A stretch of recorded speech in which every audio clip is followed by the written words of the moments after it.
Hello, you wonderful people, and welcome to another episode of Not Too Comic Book. This being a show where I talk about TV shows that are adaptations of comic books. For today's episode, I'm going to talk about the latest episode of Black Lightning. A lot of interesting things went down in this episode, so let's break it down. Well, first and foremost, we have that nightmare that Jeff had. And obviously it's like, oh, he was poisoned, and Lynn, it's like, oh, like, I can help you.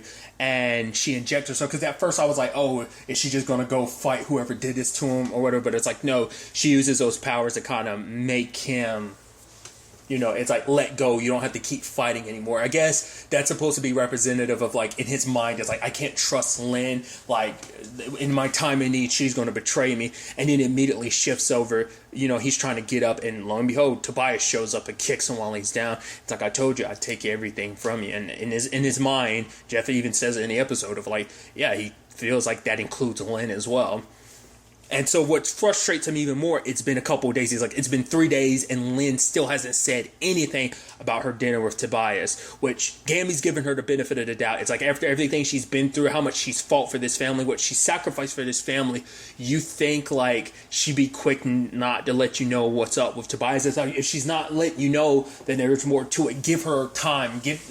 Don't, like, rush to a fight for this. And, Jeff is like, fine, and kind of accepts it. But obviously, there's little they can do about Tobias because of his image in the grand scheme of things. He's been on the legal side of things at the very least. But Gammy's like, he'll slip up eventually. But I think Tobias has learned from a lot of his mistakes. And, by coming and presenting himself as the pinnacle of the community, he's able to kind of, continue to operate the way he has just by keeping up this facade, which Jeff does confront him, which I even love him being like, oh, like, are these supposed to be your new Cyanide and Joey? Which I was like, oh, but obviously Tobias is the one that's still in control, so he doesn't let what Jeff says get to him. It's just kind of like, oh, let me put you in your place. Sit down. No, Jeff, you're going to listen when I say sit down, or I'm going to let everyone know about you and your family being the superheroes that you are. And so it's like, I'm still promise you that I'd do that too, I'd take everything away from him, but also pointing out, hey, your wife, yeah, you caught me and your wife having dinner, but it's like, oh, we're just business partners having a discussion. It's like, oh, she told you about that. Oh, you knew about it. Like, just poking the bear and just being a jackass. Send my love to Lynn, It's not much like Jeff could do anything in public. Plus, his powers don't work on Tobias right now anyway, so Jeff is at a major disadvantage on that front.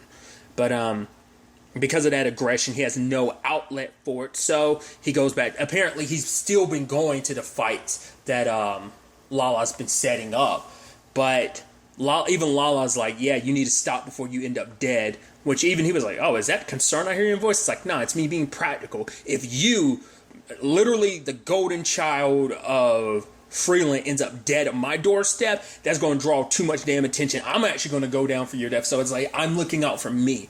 But it's like, obviously Lala and Jeff have a past. Like, obviously that was one of his students at one point in time. So there is something there where I think Lala does still kind of respect Jefferson to a certain extent. It's like, yeah, I'm out here to get mine, but I don't want to cause you harm unless it's necessary. But I think Lala can kind of see kind of what's inside of Jeff. It's like, yeah, because Jeff's like, I'm not going to stop. I want to keep fighting because got a lot of stuff to work through.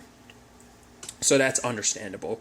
Just because of he's so angry right now, he needs an outlet for it. So steps into the ring, and even in the fight, like, Devontae had to pull him off because it was like Jeff kind of was so consumed by his rage. He just kept going and going and going until Devontae had to pull him off, which obviously that ties into the whole TC and Jennifer watching, and obviously Jennifer seeing that side of her dad, because her dad's always been the calm, cool, and collected one. Like, obviously, like, her and her sister can be the ones that have a tendency.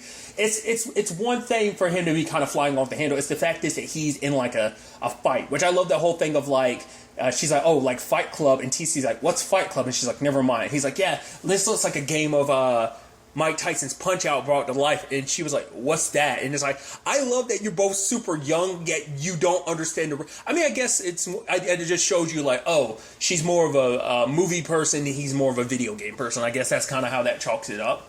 It makes sense to him being the more like machine person, and I guess a video game system would probably talk to you more than a TV or something like that, like, because you'd have to use a specific device to watch the movie or whatever. I don't know. I just thought that was like an interesting disconnect amongst young people. Those are older references I would have never thought people of their age would necessarily get. Both of them being in high school nowadays, you'd have to probably be like a decent movie person to know, like, Fight Club. This movie's pretty old in the grand scheme of things. So someone that's young, their age, like probably like, what, 17 or 18, that's probably like an old movie. But also, same thing for Mike Tyson SpongeBob. Unless you're into super retro stuff, like, once again, it's just an interesting disconnect.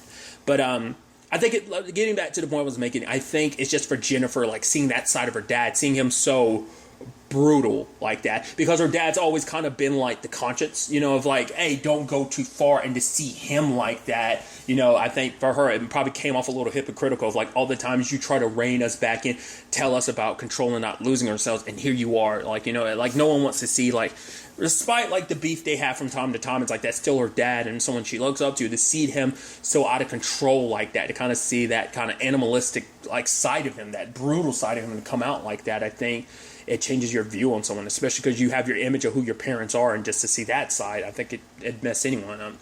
Which obviously there's elements to the stuff with Jennifer too. Obviously TC's still trying to warn her about going up, like she is absorbing all the energy, but she doesn't want to listen because it's like, are you my dad or are you my friend? It's like, yeah, but your friends can still be concerned about you. But also her social media as lightning is blowing up, but it's like she's supposed to be low key. But it's like, do you want me to delete it? She's like, no. And once again, I think that's the whole point. Because that conversation ends up coming up later on, too, about, like, how Lightning handles stuff in comparison to Black Lightning. Because the guy at the bar, there's a whole conversation of, like, oh, like, Black Lightning is very old school, how he would have handled things, and how Lightning is handling things. And I talked about that. I think Jennifer was kind of getting too sucked up in it. Like, oh, my God, look, like, in, like 3 days, I was able to get the 2.1 million followers or something. Like, it's like, you're kind of looking at this from the wrong perspective. It's just... especially because that could be such a dangerous thing. Because even at one point we see Chief Lopez looking at, because I'm sure that probably makes her feel a little spiteful of just kind of like, these vigilantes have the nerve to be like, like, because they're put on such a pedestal, like they're celebrities, like they're heroes, when it's like, no, men and women who put on this uniform every day to protect the city, those are heroes. These are people outside of the law doing whatever they want to, causing more damage, doing more harm than good. I'm sure that's, Chief Lopez's perspective on it. Obviously, she is not very, like, metahuman positive. Some other people are. I mean, considering, like, the history that Black Lightning has for a lot of people in that town, like, it's understandable. Sadly, tying into everything, like, obviously Jeff and Lynn had their big fight because it's like, oh, your daughter doesn't even want to look at you, and he was like, oh, you want to talk about keeping secrets? I saw you with Tobias, and she's like, it's like, you kept secrets forever, and he was like, but you're a junkie, like, you could be on something right now and I wouldn't even know. But it's also like, yeah, but like, what about your friend Henderson? Like, oh, because you don't trust anybody, except for your friend, and he's going like, what would Henderson say, which to you right now, which obviously was a low blow, which you can tell she immediately regretted what she said. It was just, they were both heated and said some things they didn't need to say. But at the bar, Jeff is talking, because obviously there's conversation about like, oh, Black Lightning, he ain't been around, but the old guy being like, no, he'll come back, he always comes through. But it's like, what has Black Lightning actually done? Yeah, he beat up some thugs and stuff like that, but it's like, what real good has he done? But then the detective who was under Henderson is like, dude, like, don't, like, put some respect on Black Lightning's name. It's like, that man joined up with an army of metahumans to fight back Markovia last year. Like, we wouldn't be where we are right now if it wasn't for him, Like, the man puts and sacrifices so much for us and asks for nothing in return.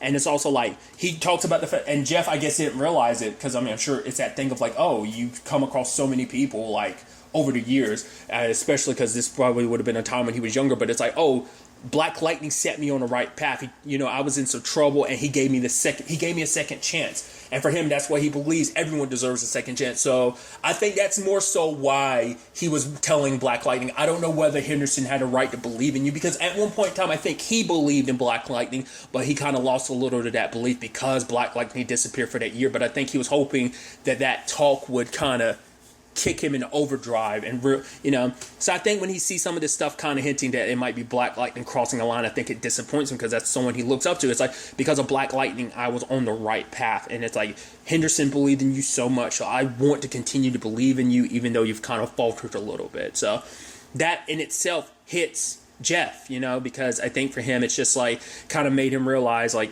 he's been so focused on the negative and not realizing how, not focused. He's been so consumed by his grief and his rage and not seeing like the good that Black Lightning has done, because it isn't just about the good that you do in the form of like, oh, who you're able to stop the bad guys. It's like, it's about inspiring people, being that symbol of hope for so many people who don't have any. You inspired so many without you even realizing, because even that moment is like, put some respect on his name, and everyone toasts for Black Lightning because it's like what he represents, Freeland's own hero. You've done so much for us, and it's just like he was so caught up in his own pity and just anger and sadness that he couldn't see that anymore.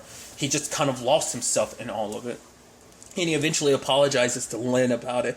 And even Lynn saying like, I should have told you, but the reason I didn't, because considering where you've been lately, like me telling you I was with Tobias, like would that have really done any good? You would have went flying off the handle. But it's like, I still should have told you. But now it's like, how do we she's like, I won't ever do business with him. But Jeff's like, maybe you should, because we need an insider. Like, Tobias is always one step ahead of us, so we need to use this to our advantage, because if it's a great risk, but it's like, if we don't take the risk, who will? Because we need to stop Tobias, and this might be the only means, especially if he's going around looking squeaky clean. Maybe someone on the outside could help figure out what he's up to and obviously dig up some dirt on kind of exposing him. Granted, maybe that's something he'll kind of expect.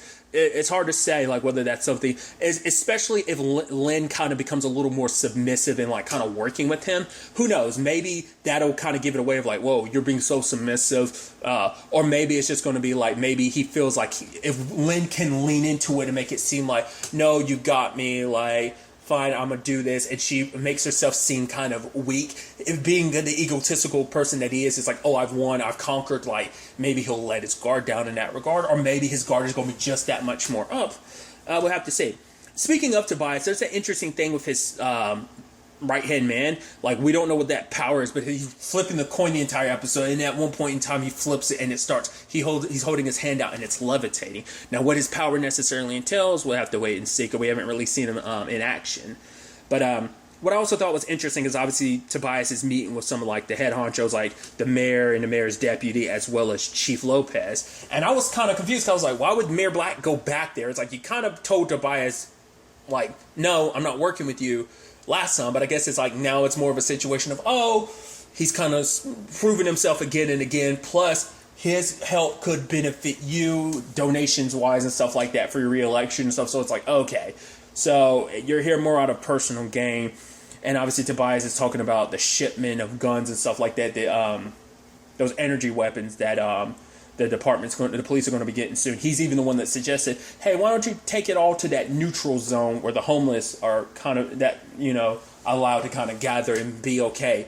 So I guess that should have been a sign. Like, obviously you had a feeling like Tobias was planning something, but then I was like, oh, maybe he wasn't really prepared for Lala's strike, because Lala's trying to get the energy gun. Luckily, TC and Gamby messed with it, so that basically most of the weapons like have a 30%. Well, eventually it's like implanting like something messing up with the gun, so that basically they have a 30% chance of exploding, but also like not working at all. Which we see that when Lala and them are testing it out. So Lala using this as an opportunity to say, hey, I'm gonna strike hard and strike fast. I'm gonna take everyone out, including Tobias, because we need these weapons against any metahumans that might try and get our way. The Cobra Cartel, the police, anyone that tries to get in our way, damn sure gonna kill Tobias. But sadly, we end up finding out at the end Tobias planned it all.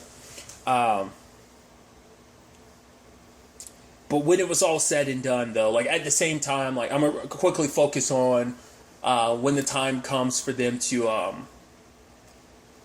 obviously Jennifer, Grace, and Anissa show up to help as well, and obviously it leads to a confrontation, and Lightning, blinds everyone in a moment where she's like fighting back against everyone, but in the struggle, it ends with the mayor getting shot, and obviously Lopez is blaming him, being like, I could have protected him if it wasn't for you, because you blinded us in that moment. It's like, shut up, you don't know what could have happened. Like, that's a circumstances where a million things could have gone wrong. Like, there were too many variables in that situation. You can't say for sure. It's like, oh, you vigilantes got away, you did this and that. It's like, you don't, like, there's no way to know how things would have worked out. It's easy to make those assessments now, but all living in the what ifs, like, it's too late. Nothing can be changed about that. But it's all, like I said, it's just she's coming at it from a perspective. She already holds her resentment towards Lightning. To be fair, Lightning's already getting her criticism too, because the lady who posted the video was like, oh, look at what Lightning's doing, putting out this doctored video. We see who you are. And it's like, wow, that's such shit, because it's like, you were the one who doctored the video trying to get your own narrative out there, but, you know, the easiest way to, like, I don't know whether she fully does believe that, or just to or is it just simply the media game of getting those who are already hardcore believers in you to double down, of being like, oh, look at what they did, doctored this video, even though I'm the one who doctored things first. You know, it's like, you gotta always stick to your guns, your side, your perspective, you know, kind of hold things down. So it's like, you have no choice but to double down, because you can't admit fault. You know, when you're called out, you know, it's like, do you ever? It comes down to whether or not someone's willing to admit their fault, and it's like, no, to keep your stance is to kind of hold on to your audience, because if you waver, they're going to be like, oh, you're not the person I thought you were. You're quaking to public reception or something like that. Trying to keep that narrative alive, it's just interesting. So it's going to be interesting to see how that kind of goes, especially considering these circumstances where Tobias is kind of being like, oh yeah, like, let's remember the mayor, blah, blah, blah, blah, trying to pretend like, oh, he cares and everything. What's sad too is because he manipulated everything by being like, making sure that the bullet that killed the mayor is like, let's make it so that it's a police-issued bullet. This way we can make it seem like he died because of friendly fire, which obviously is going to make the police look even worse, which I'm sure that's going to make Lopez blame Lightning that much more. So the whole point, and you know, this conversation came up recently when I was watching this week's episode of Equalizer, that it's basically easy to the whole point of someone like Tobias is to come in to divide everyone. That way he's able to kind of come in, swoop in, and be the hero, and everyone backs him. But you divide people by turning them against each other, and it's like having, obviously, I'm sure there's already a little distrust definitely between the police and the normal citizens, but it's also like even more so like, oh, you're the one that killed the mayor, but look at Tobias, he's looking out for us, you know, despite his criminal backgrounds. You know, he's able to kind of, oh, to be fair, he was able to hide and erase every bit of evidence suggesting that he was a criminal, so there's nothing like that. Unless you know, you don't know type of thing. So there's all of that. Another angle to this episode is the whole Gamby situation, him with Lauren, because he was initially trying to be like, oh, like, these weapons, they look like they're a little off, but Lauren was like, shut up, this is my boss here, you're bringing this up now, we're going to ship these weapons out. But then she admits later on, you were right. But I think that speaks volumes that she was really to be like, oh, these mistakes, I don't care if there's mistakes, like, we're shipping these weapons out, which would have been collateral, but it would have been a colossal catastrophe in that regard. But luckily she was like, you were right in the end. I went to check them just to prove you wrong, but you were right. But even showing, like, did the weapons get delayed by only like a couple of days? It doesn't change too much. They were able to kind of bounce back from it, so it only gave Gamby a little bit of time.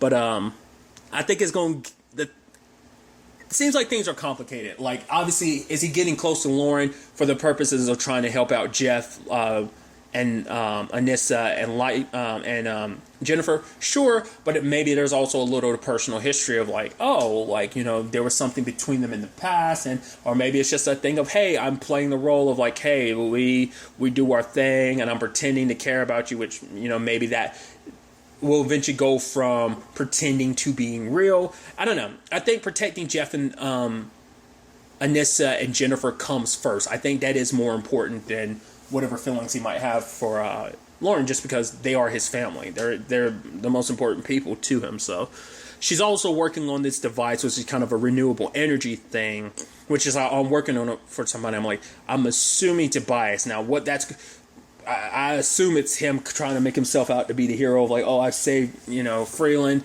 But you also kind of can't help but think like maybe that's going to have nefarious plot points with it too.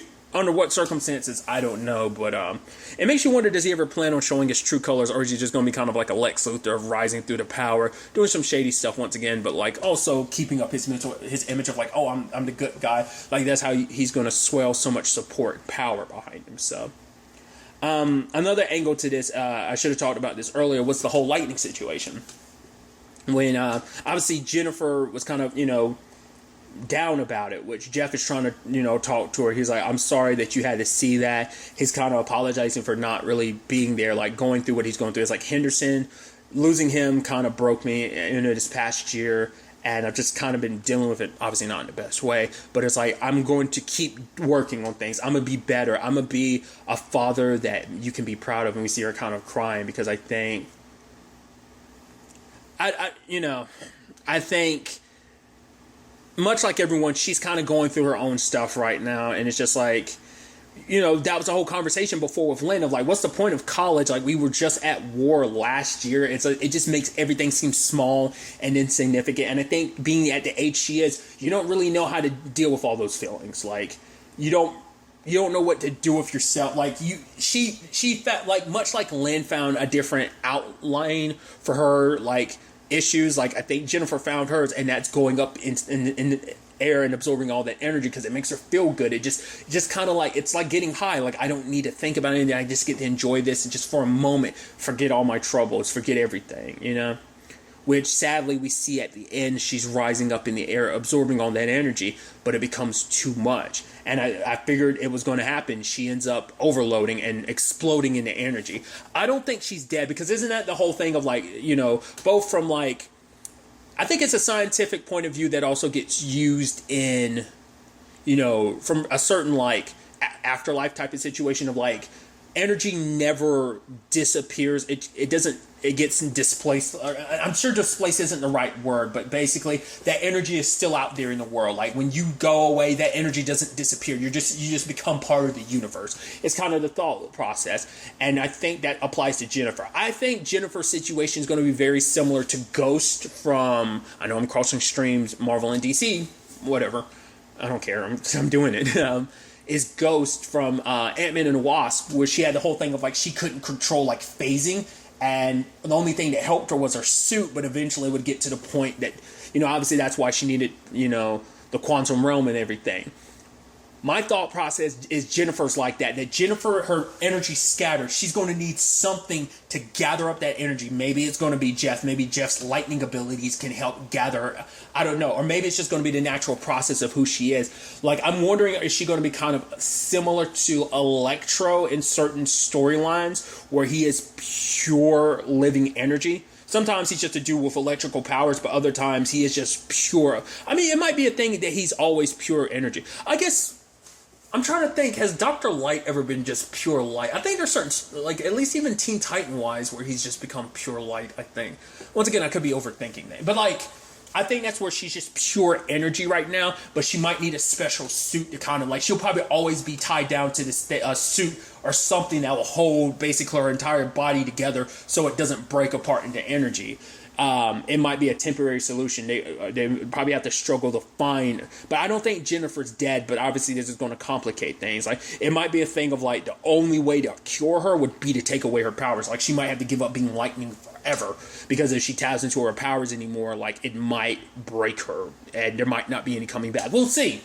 I'm cute. Like I said, like, I'm thinking Jeff's powers can help, but just like, even then I'm like, how do you really counteract that? We do see like some of the energy sticking around. So like I said, I think she's still there in essence. It's just she needs to be pulled back together. So maybe if Jeff goes to her location and just channels his lightning, maybe it can pick up like her, like their energy particles, and he can basically somewhat begin stitching her back together. Or maybe she'll just naturally do it herself. We'll have to ultimately wait and see on that front. Kind of a bummer of the way to kind of end things. At least some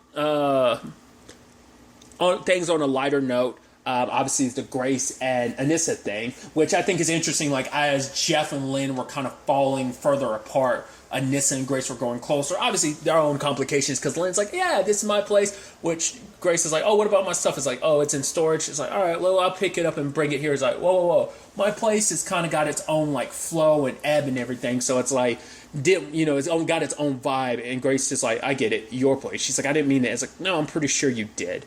But kind of opening up later on and giving her a comic that was very important to her, obviously The Outsiders, which obviously Black Lightning is connected to. So once again, those like in-universe things. I mean, obviously he's a hero, so obviously in this continuity, of course there will be comics about a superhero. Just like in the continuity, there were toys of the Flash and Arrow as well, So there's already so that kind of comes as no surprise. And it's not like that's the first time. Like, obviously, it's happened way before now. I think even in the first season they did that, but I could be mistaken. But it is a situation of, like, I think Anissa kind of called herself out. You're like, right, this isn't my place anymore. It stopped being my place the moment you came back into my life. So this is ours. Let's do what we can to make this place less mine and more ours, And like I said, I like that they are building a future together. You just hope that when it's all said and done, it's like, oh, hopefully things don't end sadly, especially after them getting hitched and everything. I did also like that they did set up Grace doesn't necessarily need a secret identity. Well, I think hers is just going to be wild.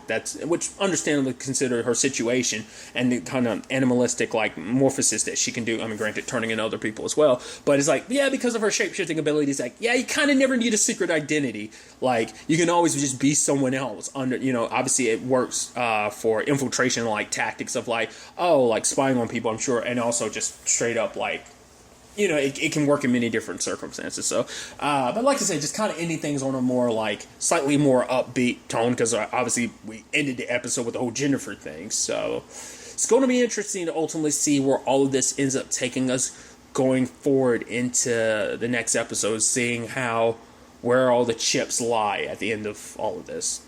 So. But really, that's all I want to talk about. So the next time we meet, be happy, be safe, live life to the fullest, and enjoy it. Good day, and goodbye.